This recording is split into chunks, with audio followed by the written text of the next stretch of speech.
Okay, hello, beautiful humans, and welcome back to another conversation at the Bitcoin Stoa.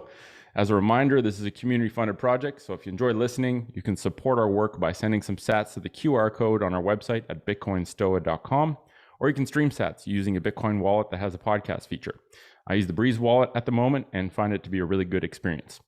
Current Moscow time is 23:85 at 7:32 700, and with that said, it is my honor to welcome Pavao to the Bitcoin Stoa for our conversation about his Bitcoin Citadel project in Rab, Croatia. So Pavao, welcome to the Stoa and thanks for being here. Thanks for inviting me. No worries, man. It's always a pleasure speaking with plebs that are doing Satoshi's work and doing Satoshi proud. And so we'll get into all that. For context, I watched the video by Pleb Music that you were in, and I found it unbelievably inspiring to see what you were doing. So shout out to Pleb Music for putting together that video. You know, it's one of my hype videos where when the state of the world gets me down, I watch that and it brings my mood up. So thank you for being part of that. And you know what I saw in that video was a beautiful place, a long-term vision, and you know, a badass pleb taking on low time preference work to orange pill a small city. So number one, thank you for being that badass pleb. And maybe to dive into this, before we get into Rab, I'd love to hear your Bitcoin story, as brief or as long as you want to tell it. So, you know, how and when did Bitcoin find you?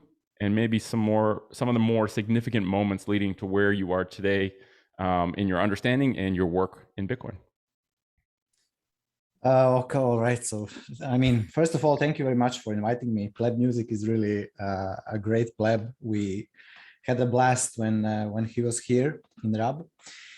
I mean, my Bitcoin story, basically, I heard about Bitcoin in 2013, and I'm kind of naturally inclined to, you know, curiously study new things. And I read a couple of articles back then and actually tried to get my hands on some, but back in 2013, here from Croatia, the only way to buy Bitcoin was to wire money to Japan, to Mt. Gox, and that was kind of too big of a hurdle for me in that time.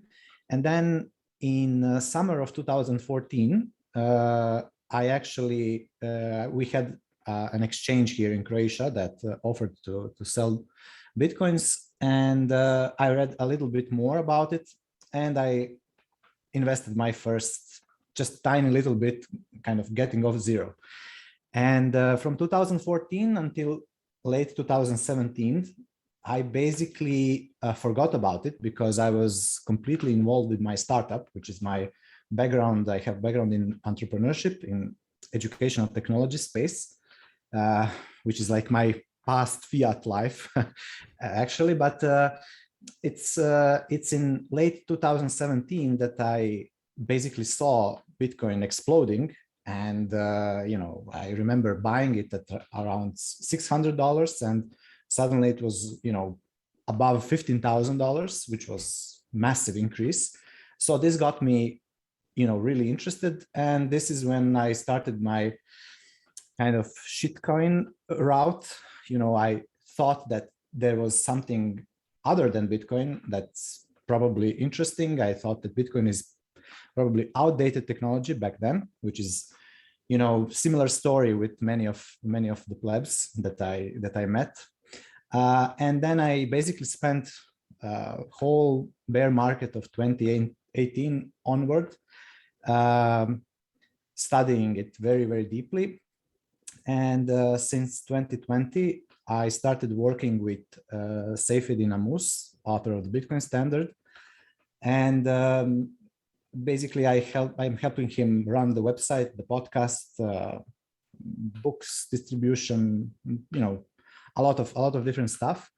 And yeah, over time I kind of simply dove much more deeply into the rabbit hole, and still continuing to learn. I mean, it's basically every day I just find out more things that I don't really know or understand, and you know, the levels of understanding is just getting deeper and deeper. on the other hand, I still see how much work is there yet to be done. By orange pilling other people, educating them on what Bitcoin is, what are the implications, and all other good stuff. Yeah, so that's my story in short. That's a great story. And yeah, I think the rite of passage of going into a shitcoin phase is something I hear from many plebs, and it's almost like that is the gauntlet you have to go through to reinforce your conviction when you actually realize that actually it's only Bitcoin is the, from solving real problems and being a true solution. I'm not saying I have no opinion about the other alternative currencies being created, but I think everyone goes through that phase. Somehow I avoided it. I don't know how. And also, I find it very curious that your background is in educational technologies, because that's really fundamentally the mission with orange pilling, to me, is fundamentally an education mission. And technology now enables scaling of education in a way that we've never done before. And I also think it's really cool that you're sort of really close and on the ground with Safe Indeed to promote his book, because I think the Bitcoin Standard is like if you had to ask my most potent weapon for someone who is willing to put in a chunk of work, that is just such a badass book. And really, the reason I think it's badass is actually not even mainly for Bitcoin. That's an education in money. And that is actually the fundamental step people need to take before they even start to understand Bitcoin, right? Like, my ideal is to help someone be curious to understand money and let them make their own judgment of Bitcoin when they actually understand money. And I haven't seen anyone that doesn't make a good judgment of Bitcoin when they understand money. So, dude, that's amazing. And now let's talk about Citadel. So the Pleb music video was called Citadel Hunter. And your mission, it seems, is to work towards building a citadel in Rab. So before we talk about Rab, I'd love to hear your take on the word citadel, because I think that word means different things to different people. I think we're all familiar with sort of like the traditional definition of, a core, like in ancient times, a citadel was a core fortified area of a town or a city. It was like, the high ground, a defensive position to shelter people from danger or uncertainty if there was a war. To me, it's more of a place of, like, metaphorically, it's a place of alignment and coordination that allows for human flourishing because everyone's on the same page. But I'd love to hear, if someone says, Rab, Pavao, what is a citadel? How do you define that? What would you say? Well, for me, a citadel is really not so much about the physical infrastructure, although it's important, but it's much more about how people think and how they interconnect with one another, how they live within the community. And I think that the main difference between a citadel and, let's say, something that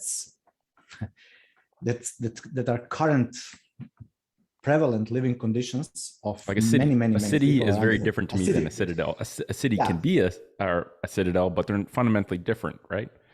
Yeah, I think a citadel is a place where people who are self-sovereign live, who are free.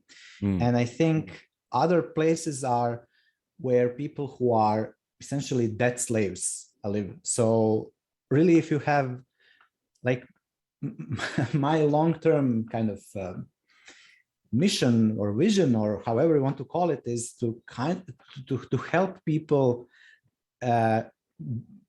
be more free in their lives. And it basically can start with money, right?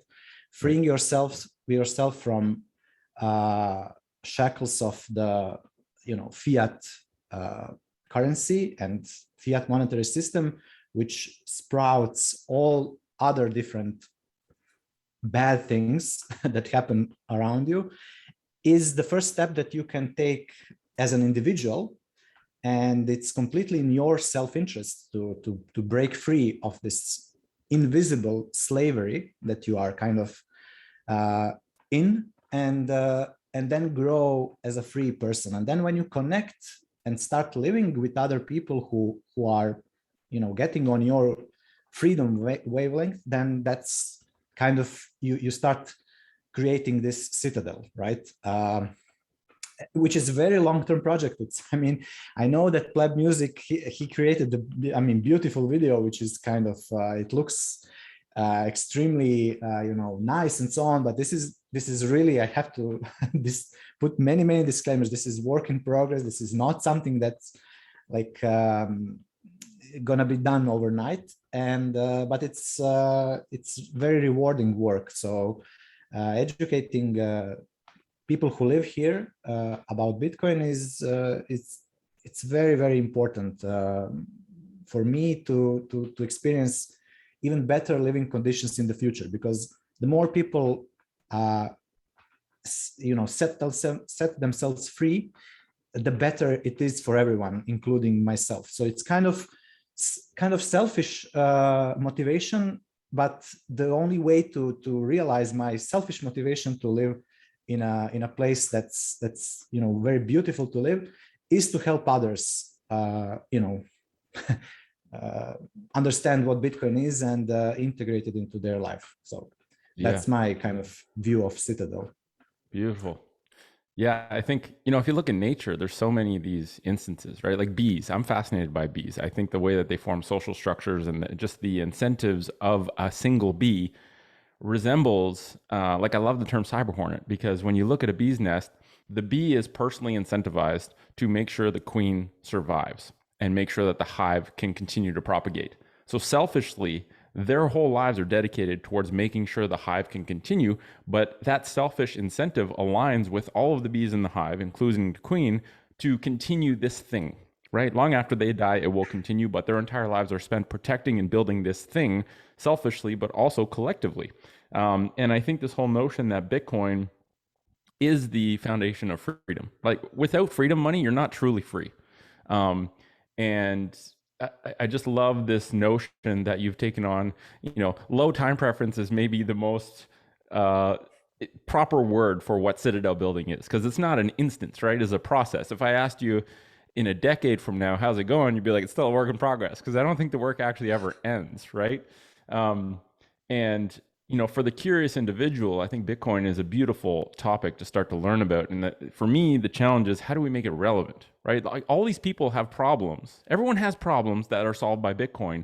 Most people don't realize they have the problems, and they don't even look at money as the source of the problem or the solution. So it's really, one of the things you said in that pleb music video was like, people need time to digest Bitcoin. People need time to learn Bitcoin.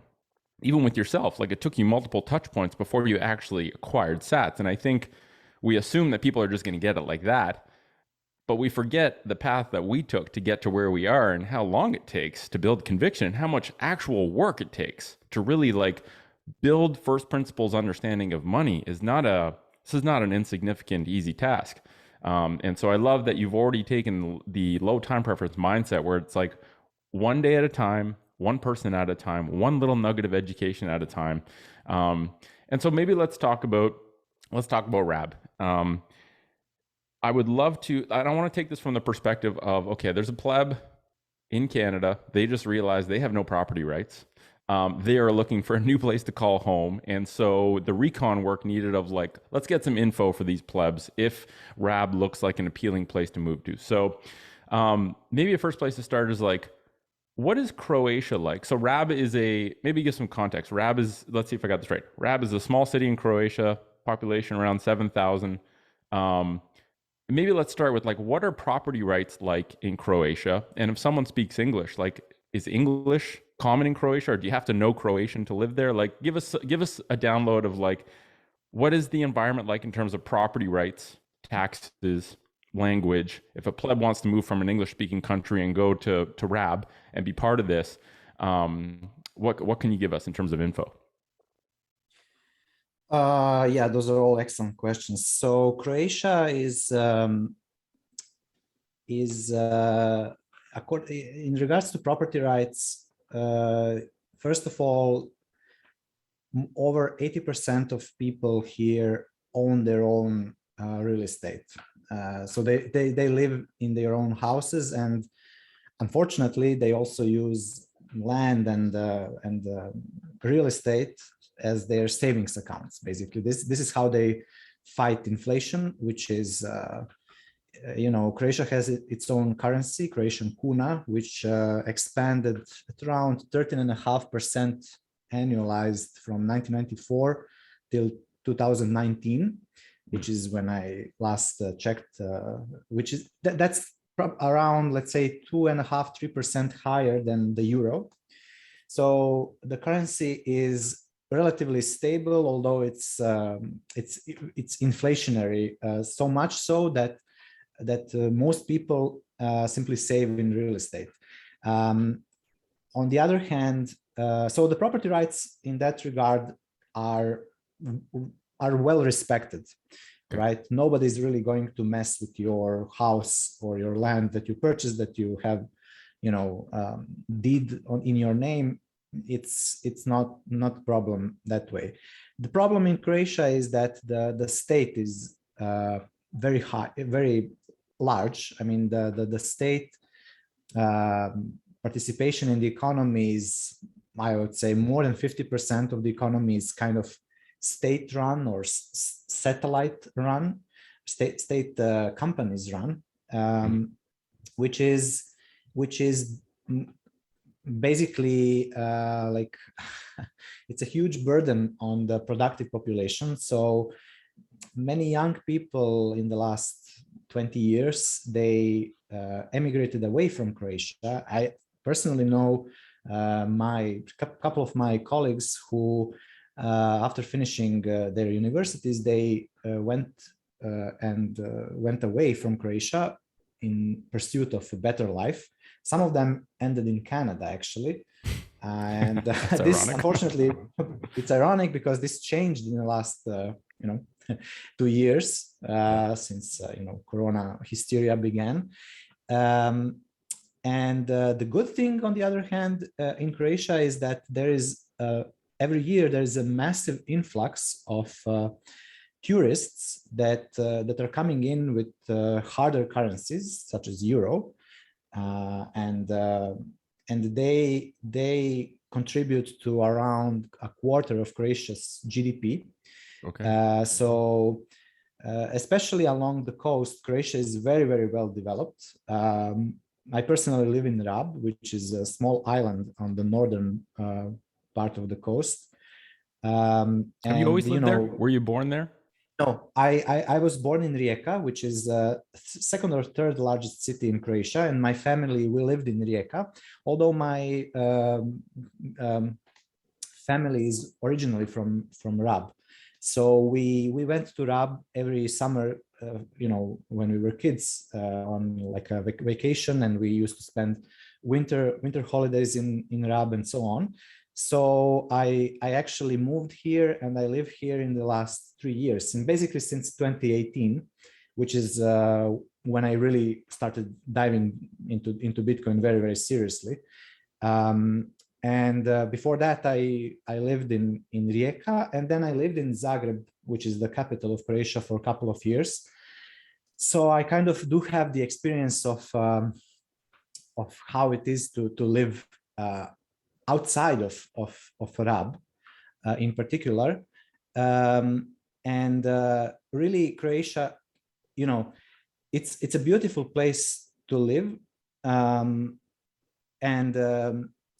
but the important thing is you should know English, right? I mean, most people speak English because because of the tourism, right? Right, so that makes sense.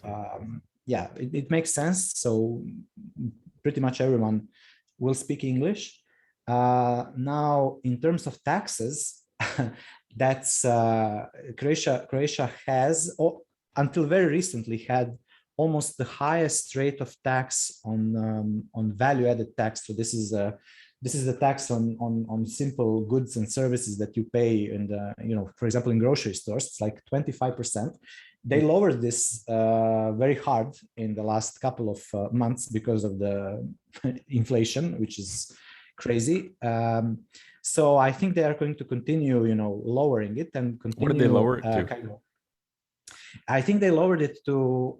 It depends on different goods, but I think they slashed it in half. It's like maybe 13%, 12 to 13%, down from 25% across the board. We have, in Canada, we have HST, which is 13%. It's harmonized sales tax, same thing as value added. Did it sound like that lowering was going to be something where it's like that's what it's going to be, or did it sound like they were going to go back up, or is that like a permanent change? That's a permanent. And for me, it sounded like they need to go even lower because Okay. I mean this wasn't felt at all because of the because of the inflation of because of the increases of energy prices. I mean, yeah, they slashed the value added tax by half, but nothing is really changed in the grocery Right. stores. It's the prices are still going up, and there is no sign of them stopping What about going income up. tax and capital gains tax? Income tax is also very high, which is why there is a lot of kind of black economy here, cash economy, especially during the summer season. Many workers in tourism are receiving a part of their payroll like officially, and paying like almost between 30 and 50% income tax when you count everything. Because you have the taxes, you also have the obligatory medical insurance that you again pay into the state, coffers, and the pension insurance, which is 70% of it is invested in Croatian government junk bonds, which are Shitcoins. extraordinarily bad. Yeah, shitcoins. So so but the most revenue that the government gets is through value added tax, which is funded by let's say from April until November or late October. During the tourist season, it's like this is really where the state gets most of its revenue. Right. So I think this regulatory framework and tax regime is changing. Croatia is scheduled to go to into Eurozone in 2023, so that's next year. It's currently highly Euroized because most of the savings and loans are in euros, and especially when you for example when you are buying something larger like a car or a house or an apartment, you are always thinking in euros, so you're not really hearing people quoting in Croatian kunas, because like €1 is around 7.5 Croatian kunas. So that's the exchange rate that the central bank managed to have pretty stable peg in the last 20 years since the euro was introduced. But before euro, when people were saving in Deutschmarks, and Croatia is specific in that. I mean, this is the reason I think why we kind of got very like a small freedom zone in the last 2 years since the corona tyranny began. Since we had a war in early 90s, and we experienced hyperinflation in Yugoslavia, many people here are simply they don't really trust the government as much. So we did not have such stringent measures with Corona stuff here. I mean, we did have the mask mandates and so on, which was removed in the last couple of weeks.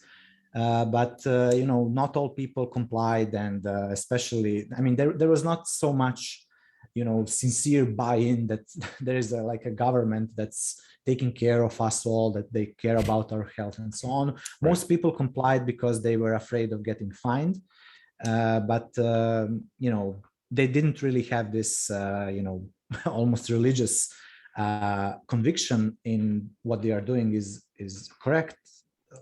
Like many people in Germany, for example, or Austria, or other Western countries that did not experience, tragics of war as recent as Croatia did. So I think that's something that contributed to this place being like much more conducive for people to now come in and try to live here, because it's more relaxed. It simply is.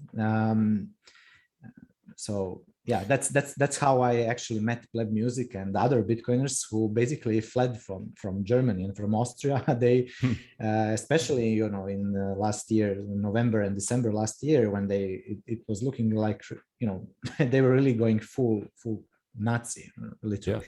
Yeah. So in yeah. terms of, I mean, speaking of people coming in, what's the if you're familiar with them, what's the immigration process for going into Croatia? Like, how does citizenship work? How does residency work? Whatever details you can share. If someone is looking to find a new home, set new roots, they do the research, they realize, okay. And one thing that really stood out was to me about Croatia was I saw this video of the member of European Parliament for Croatia just fried Trudeau about how fucked up it was about everything he's doing. And number one, that showed integrity of the politician. Whether or not that's reflected in government, I don't know. But number two, it showed that like someone is taking a hard stand for freedom, and the fact that they're representing Croatia really opened my eyes to be like, wow, maybe this is a place that has a stronger conviction in fundamental rights and the fact that freedom is important.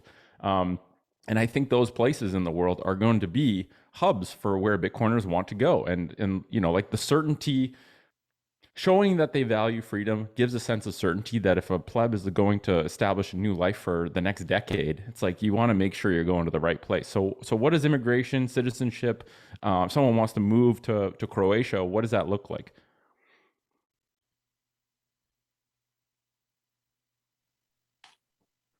Oh, sorry. I think we got the. Yeah, I think we blitzed for a second there, but we're back on. I got you now.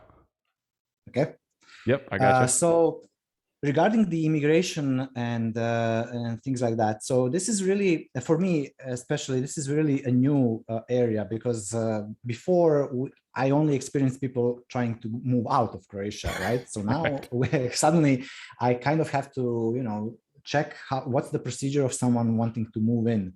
So my advice for everyone who considers coming in here is to simply try to come here as a tourist for a couple of months. I think you can stay here for 3 or 6 months. Nobody is really going to ask you anything, because there's a lot of foreigners here. Right.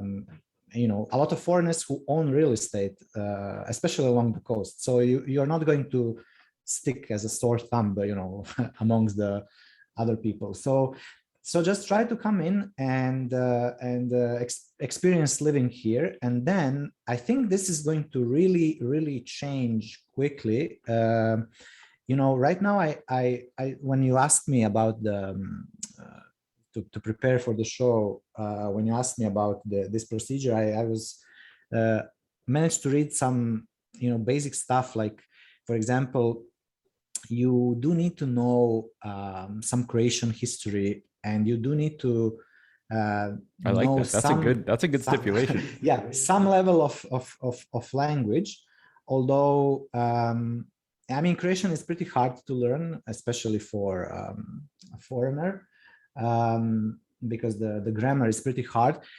But again, I think the government is kind of going to recognize that more and more people are simply going to live here, or want to live here, and I think they will relax all of the procedures for getting the citizenship, and provided you do pay some taxes. Now, I think in the next decade, Croatia is simply going to have to. The government of Croatia is so bloated that they are simply going to have to downsize significantly. So they are going to look for ways to get rid of inefficiencies, because again, there is like so many people work in a government, or in any of the thousands of different bureaucracies, but they are earning very small wages, right? So they are really dissatisfied, and it's not like they have massive high paying jobs. They do have job security, quote unquote, although like with this inflation that's ramping, I don't think like this government guaranteed paycheck that you are getting for doing some bullshit Yep. administrative job is going to make it. I think many more people are going to simply start their own businesses and get into the free market, which will release the pressure from the government to and enable the government to lower the taxes even more to attract more people who want to live here on a more permanent basis, because Croatian government knows how to market Croatia for tourists. Mm. And now I think in the next, let's say 10, 20 years, they will learn how to market Croatia as like a place for people to come in and to settle down to live here.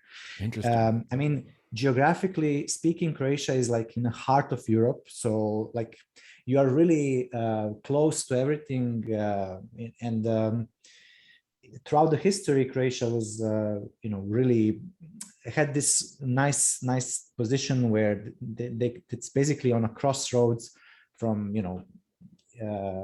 Western Europe and Eastern Europe, and you're connected with the Mediterranean, trading routes and so on. It's like a I hub. think, yeah, it was always like a hub, and that's why it was never really sacked so much. It wasn't really destroyed. That's like, I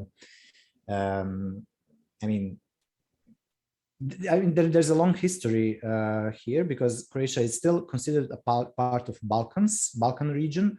Mm-hmm. So although it's more like center of Europe, I mean, it's kind of yeah, you have to take a look at the map and then kind of figure out what's going on. But it's very safe. It's very welcoming. It's just that there's many inefficiencies with the huge government and bureaucracy. That's kind of that's the problem that we have to work on and solve it over time. But it's all this is, on the other hand, very fertile ground for Bitcoiners to start working their magic on people, because people will get the value proposition of Bitcoin much more quickly than someone who, for example, who lives in Canada, which is much more developed country, and is probably there's many more people in Canada who are kind of trusting the government more Yes. than people in Croatia do. So that's the advantage for Croatia right now. If you are seeking some place that's more free, it's it's probably Croatia is more free than Canada right now, especially in the last 2 years. It's no comparison. I was unfortunately I was following many of the news in Canada, and Seyfedin Namus, my boss, I mean, he moved out of Canada. He basically escaped Canada when this shit really hit the fan. Fortunately. So it's like, yeah. It seems But I like think I'm kind of optimistic for the whole world. I mean, Canada is also going to change. It's inevitable, but may take more time for things to change there. Yeah, I think the problem of bloated government, centralized power is a problem shared by every area right now. I think the big thing is like, which populations are primed to be able to go through the transition faster? Which ones have a deeply seated sense of freedom and almost like a distrust, or, I think the distrust in government actually keeps the government at bay, right? Like it removes some of the extreme tools that other governments with trusting societies like Canada can just slap on people. So I think it's not about finding a place that has full freedom. It's what places are primed to be able to make the transition to lesser government, more decentralization of power. And it sounds like Croatia is definitely one of those places. In terms of real estate, what is like, just to give a broad idea of like, how much is someone paying in euros for like a small home in Croatia? Not prime real estate, but just like if someone just needs a home, they don't care if it's like a little bit out of the city. What's the ballpark right now, out of curiosity? So like you can find decent places along the coast, right? To live in for like 500 euros per month, 600 euros per month, Okay. which is like, yeah, it's kind of, I don't know what's the exchange with the Canadian dollar, euro. It's like, It's under $1,000 a month. That's fairly cheap. yeah, it's fairly cheap. The food is also fairly, cheap. I mean, now it's rising, but Sure. it wasn't exorbitant. I mean, especially if you have like a Western income, if you are able to work remotely, if you are able to make more money, you can live very comfortably. A family can live very comfortably on like 2 or 3 thousand dollars per month in Croatia.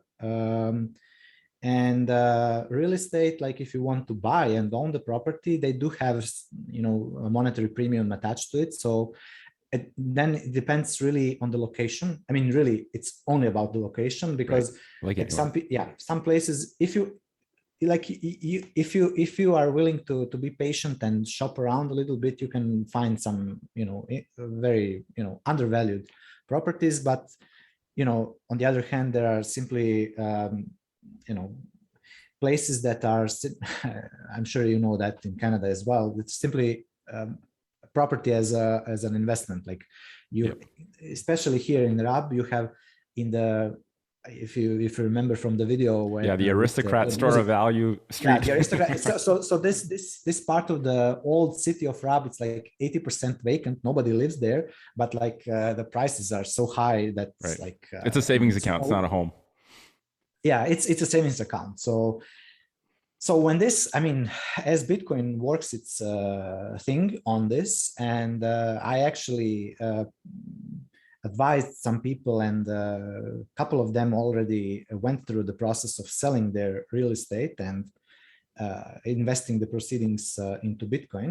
Nice. As Bitcoin accrues the monetary premium from real estate, this is going to change. Of course, I mean, it will make less and less sense for people to, when they discover and understand that they have much more superior savings technology, which is Bitcoin, than it is to save in real estate. This is going to change. For example, my grandparents on my mother's side, they basically they have this situation where they literally save all of their life in the house that they built Sure. since they were like young, and they rent it out during the summer.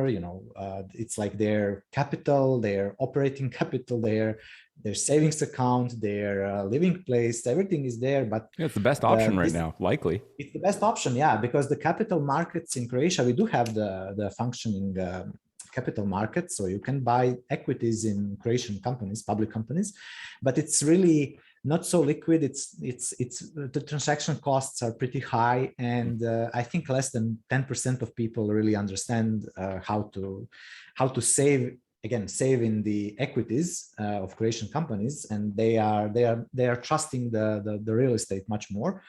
So, but again, in day-to-day life, my grandparents, they are like they got really hurt last or in 2020 when they locked down the economy. Right. It's like 80% of the tourists didn't simply come in Croatia, and that's their Yeah, your cash cash. flow Uh, evaporates, basically. yeah, cash flow. You are stripped out of your cash flow, and you cannot really liquidate your real estate. Yeah, it's worth kind of a lot, but I mean, you cannot go and buy groceries with it. So you are Yeah. kind of forced to you know so this is where the huge advantage of Bitcoin comes. That's like it's a savings account that's liquid Yeah. 24/7, that you can, yeah, I mean, you can spend it if you really need it. It's not like you are either forced to sell your whole house in order to buy things to eat and pay Yeah. your gas or something. So, and it's Yeah, not when so real easy estate to returns sell. to utility value, it's a whole different market, right? Like things recalibrate eventually. And like I don't know how long it's going to take. In Canada, I assume it's going to take a decade for this to completely run through. Some people are going to get wiped out and have a hard time who just leveraged up with free money way too much.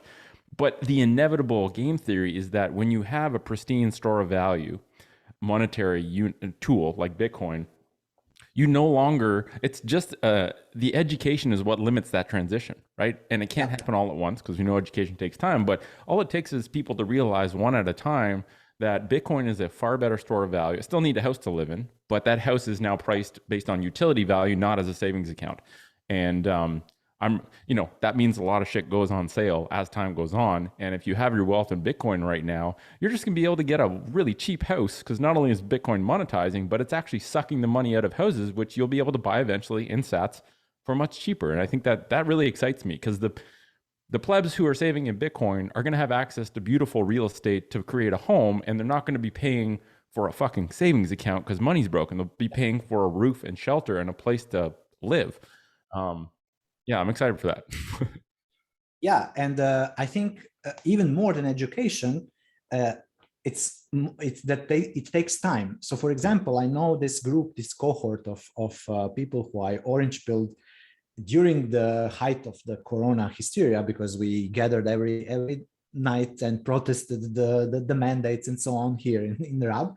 Beautiful. These are the people who, let's say in November 2021, they got their first sats, they installed the wallet and then started, saving. I literally contact them every month and, put some money into Bitcoin. You have to Amazing. kind of, hold them by their hand, but they are still not, I mean, they are doing the work, they are saving in it, but they are still not getting it because they need to experience the huge appreciation of their purchasing power, which they are likely not going to experience in next couple of years, let's say 4 years, Yeah. which is like one halving cycle. So to really cement your increase in purchasing power, that's how I really started to understand what Bitcoin is only when you experience it, when you see, okay, I know that this is something that's worth saving in. It increases my purchasing power, it increases my options and so on.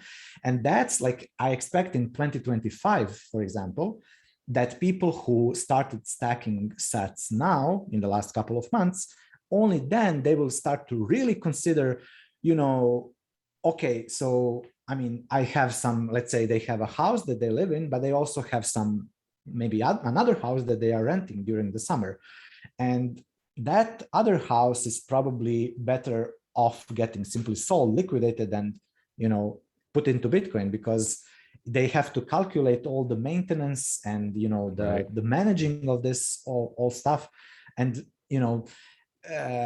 it's hard to outperform just the sheer monetization rate of Bitcoin, no matter what you do, and especially not in something that's really, for many people here in Croatia, like renting the apartments through Airbnb or Booking.com. It's like something that they work on a side.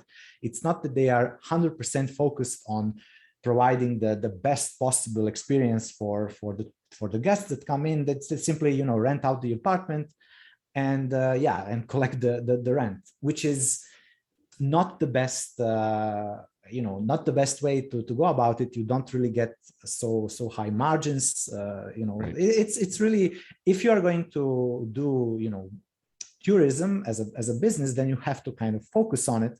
Right. And again, use Bitcoin as your savings tool to enable you to do it even better. But that's not how vast majority of people do it. They simply because of the lack of better option for them, at least until they get educated on Bitcoin, they simply save in real estate. And when the summer comes, even though they have their other day jobs, they simply begrudgingly have to work this renting the place to tourists, and then suffer through and so on. So it's all of it is very distorted. And over time, once people really experience the power of Bitcoin's number go up, I think many more are simply going to get rid of the real estate that they don't use, and and live more simple life, but more economically powerful. Yeah, I So think I I think look you have to forward to it. you have to experience number go up. People can tell you Yeah, about it. You can look at charts from the history. like all that's fine, but the conviction only gets built when you experience it, and when you actually have to build, you have to harden yourself a little bit, right? Like you have to, it takes time to build your education conviction so that you become more resilient to the price swings and zoom out, right? Like Yeah. the capability of unemotionally zooming out only happens by weathering all the crazy shit that happens. And I think that's a story that resonates with a lot of people I speak to. Certainly it's true for me, right? Every time I go through a cycle of boom and bust, I realize, okay, well, this thing's still alive. I believe more in it now than ever before. It's one of these, I can't remember the name of it, but there's a certain type of good where the risk of buying a good or the worth of a good, the value of a good actually goes up as price goes up. It's like a really unique good. And with Bitcoin, it's less risky now at 50,000 than it was at 8,000, which usually doesn't compute, right? Usually it's the higher the price, the more risky. And so it takes time to really understand the mechanics of that. And it's a never ending rabbit hole. And like you said, it's like getting people to own sats today means that in 4 years, when they see that number go up, when they understand it better, they're the people who are primed to say, like, well, I'm not going to use my home as a savings vehicle. I'm not going to take on the uncertainty and maintenance costs of renting out a home. I can live a simpler life and one that is actually more secure and makes me more income by just investing in the best monetary technology. That is a superior way to preserve my purchasing power, and actually a more safe way and a less risky way. I'd love to talk about, I listened to this podcast with Brandon Quittem and Robert Breedlove about Bitcoin mining as a pioneer species. And one thing they mentioned is that Bitcoin mining is a beautiful citadel seed. And this notion that, I kind of got this impression that, wow, the heart of a citadel really is setting up some sort of mining operation. It could be very small, right? It could be a couple ASICs. I started looking at, I think energy prices are going up everywhere. But if you look at energy prices Europe-wide, Croatia is in the lowest 25%, right? Like energy seems very cheap. There's only like 4 countries in Europe that are cheaper than Croatia. So I guess the question is, do you have any mining? Are you doing any mining or know of any mining happening right now? And is that something you're curious about?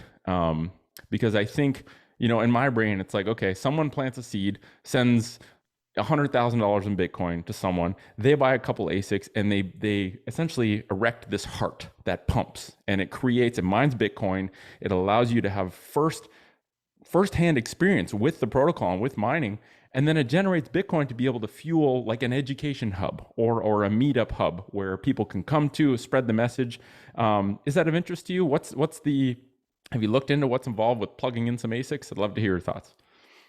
Yeah, I'm very, very interested in that. I haven't yet tried mining myself, although one of the plebs that I frequently talk with, and he's coming in in the next 2 weeks. We're going to organize actually a Bitcoiners meetup in Rab here. Cool. So he already purchased an old S9 miner, and Nice. just to learn how to set it up, how to plug it in, and how to connect to the mining pool and so on. So I do know some things from an economic side and from theoretical part, but I do really want to get into it, especially because I do see pretty good job opportunities for people who are maybe even older a little bit than us, but who are kind of who are at the place in their life. Let's say they are an electrician or someone who knows how to work this kind of harder engineering type of things, maintaining the factory and so on. A lot of factories in Croatia got shut off after the war in early 19s, and many people who used to work in, let's say, production of rope, for example, that's one of the factories or paper factory. All of these factories that were closed after the war, people who used to work there, they have this inclination of fixing stuff and doing this kind of work. And I think there's like more than 25 hydroelectric power plants in Croatia. Ooh, that interesting. are simply, I mean, it's like maybe 1/3 of the power generation is being, drawn into the grid. The rest is wasted basically. So I think there is a huge opportunity there to, to have some good energy price deals with Bitcoin mining. Now it's very hard for me to. I mean, the plebs in Croatia, we still have to work to discover exactly, because I do know that some people are mining. I know that some people are mining shitcoins like Ethereum on GPUs. My my Hopefully to buy co-founder team, Bitcoin. they used to. Yeah, but that's not the mining that I'm talking about. But I do believe that there are some people who managed to get some good energy prices and plug in Bitcoin ASICs. They are probably still kind of flying under the radar. They don't really want to be doxxed, or maybe they are afraid that the government is going to confiscate the miners. But I think that the solution for that is really to just just bribe the local sheriffs, the local government. They're Bribe cheap slash educate. yeah, slash educate. Just kind of let them kind of. I think I'm growing more wise to this idea that you just have to let these people who simply want to take the credit for doing something, just let them do some press releases, let them kind of cut the the red ribbon. Yeah, give them their ribbon. fix. Yeah, given their fix, and and they will leave you alone basically to do what you want. So we have to kind of, as Bitcoiners, we have to kind of start learning how to coexist with these people. And over time, the real problem are not really politicians per se. I mean, they are the problem because they are the cheerleaders of the fiat system. But the real problem is these hundreds of thousands of people who are simply, sucking the government job, or some living on they're on the payroll. some subsidy. Yeah, they're on a payroll, and it's not like, I would much rather have our prime minister have like 10 million euros per year salary than having 300,000 people who have like 600 euros salary per month. Just that's the real problem. The mass of people who have low salaries, but there's so many of them. Yeah. That the politicians simply have to cater to them because they are getting elected. Because if you have the government job, then you and your whole family are going to show up on the voting booth and pick your fiat guy. Yeah, representative. So, I mean, that's a huge untapped pool of human capital and of opportunity, right? Like if they had a better alternative, if they had meaningful work that paid them a compelling rate and that they actually felt a sense of purpose doing, I don't think there's many that stick around. Like you said, if they're not highly paid, if they're basically just on the payroll as you're being paid for your vote, and the expense you pay is a total lack of meaning in the work you do. And that is extremely painful. Like people talk about physical pain all the time. The mental pain of showing up to do something with the bulk of your energy that carries zero meaning in your life is freaking painful. And so at a certain point, the trade-off of what you're making and the pain of doing something that has no meaning, people start to jump ship. But I think there has to be an alternative opportunity to move towards. And it's just up to people to create that. And I think, the opportunity for Bitcoin mining in Croatia sounds huge. I didn't even know about the hydroelectric dam. I know that it said there was a ton of untapped solar power because of the amount of sun that Rab gets. But the whole fact that there's, it's like Canada, there's all this untapped hydroelectric power that is essentially not even being plugged in because there's no home for it. And the idea that you can just ship a shipping container of hardware into a place and that the marginal cost of the energy producer is zero. So even if you pay them 5 cents a kilowatt and you can make 40 cents a kilowatt, that's profit that they didn't even have before. And, so I want to be sensitive to your time. So let's wrap this up. I would love to do a round 2. And I would also love to chat 15 minutes if you have it after we sign off, because I'm connected with some people that are looking for interesting opportunities and have more Bitcoin than they want. And so their only problem is, where do we put this and trust that it's being put to good use? And so my job is to be the bridge to find people with integrity and find people with interesting things that benefit humanity and create places where we can plant seeds that need to be cared for and gardened for by people, but the seed being planted is the first step. So yeah, very interesting. I think mining as a citadel seed and as a way to blossom a new sense of economic activity in an area, a new economic hub. I find it very curious. And if anyone hasn't read Brandon Quittam's paper on Bitcoin mining as a pioneer species, I highly recommend you do that because it's a very powerful read. And he goes deep into the energy dynamics of like, this is going to completely change the energy sector, which really is the base layer of human flourishing.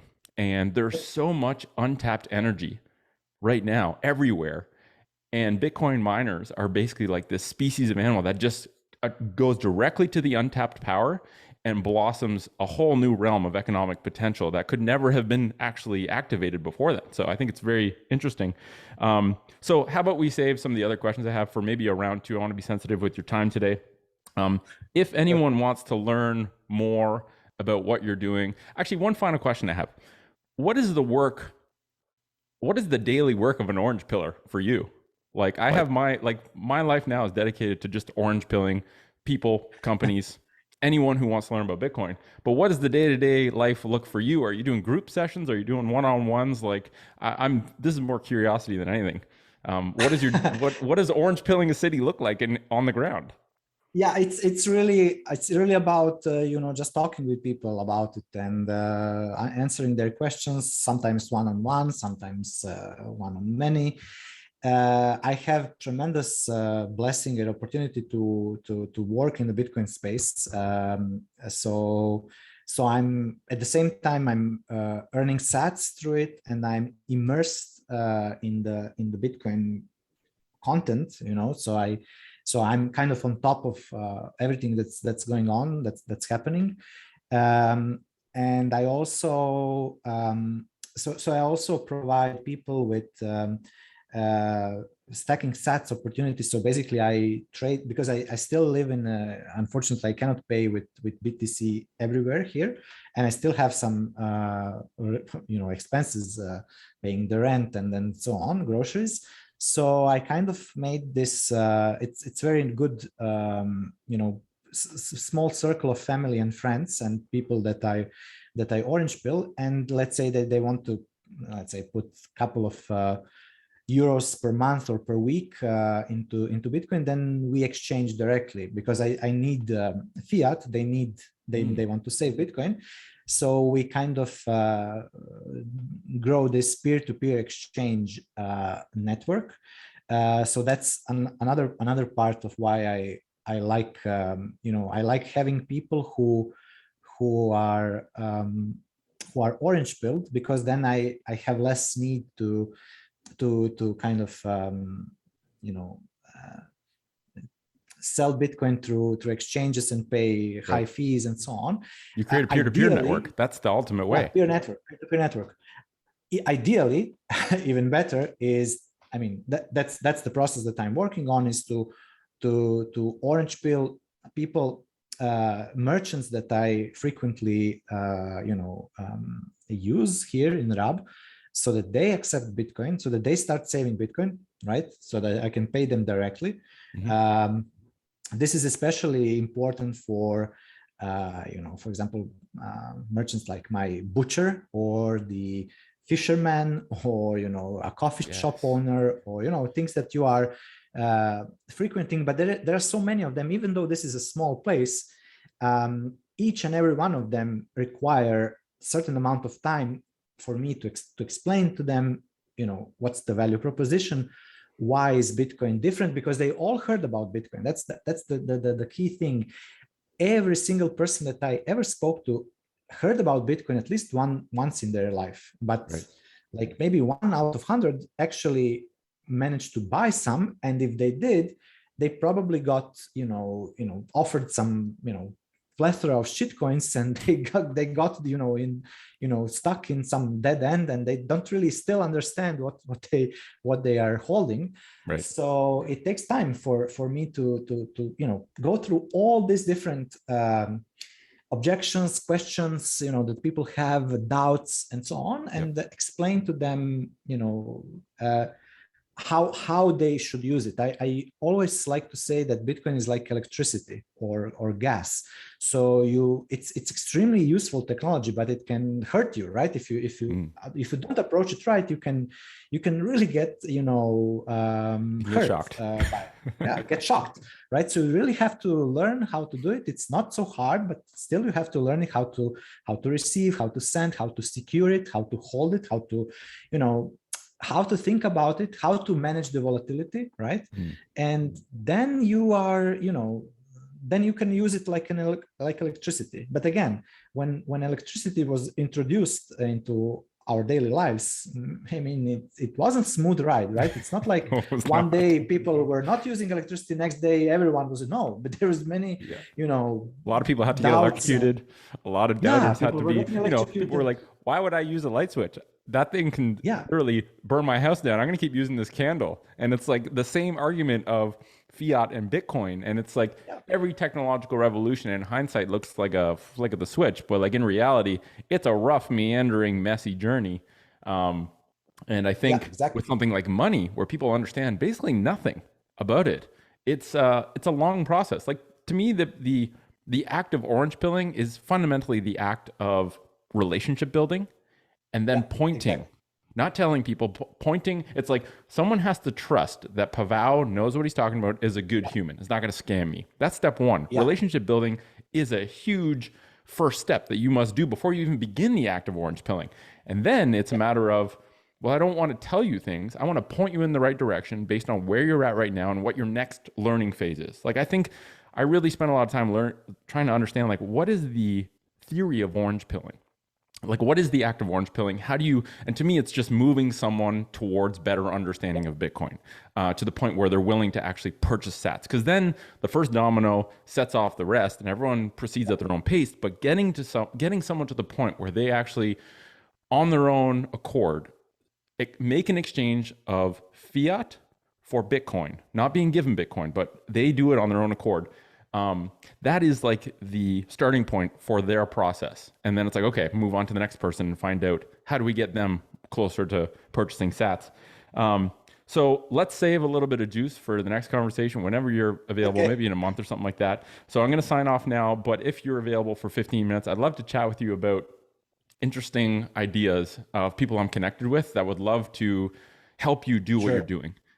So to everyone listening, we hope that you've enjoyed that conversation. We will do a part 2. I got some more questions that I'd love to hear Pavao's take on about Rab and about just the process of, like lessons learned in the quest to Orange Pill City, because I don't think we are the only ones doing this. And I think if we can harness our collective intelligence, if I can share the lessons I've learned and the obstacles and the victories that I've had in orange pilling people, and you can do it, and we can kind of distill it into almost like a GitHub repo of here is the protocol of how to orange pill at a mass scale, and share that with the world and empower all the plebs around the world who want to do this themselves, starting small, right? You might start with your family, then go to your local community. Maybe you're doing a whole city. Who knows? But Pavao, thanks for joining us at the Bitcoin Stoa. To everyone listening, thanks for being here. If you want to support the project, you can go to bitcoinstoa.com, send some sats to the QR code on the homepage. And ciao for now, and we'll catch you in the next conversation. Thanks again, Pavao. We appreciate your time. Thank you. Thank you.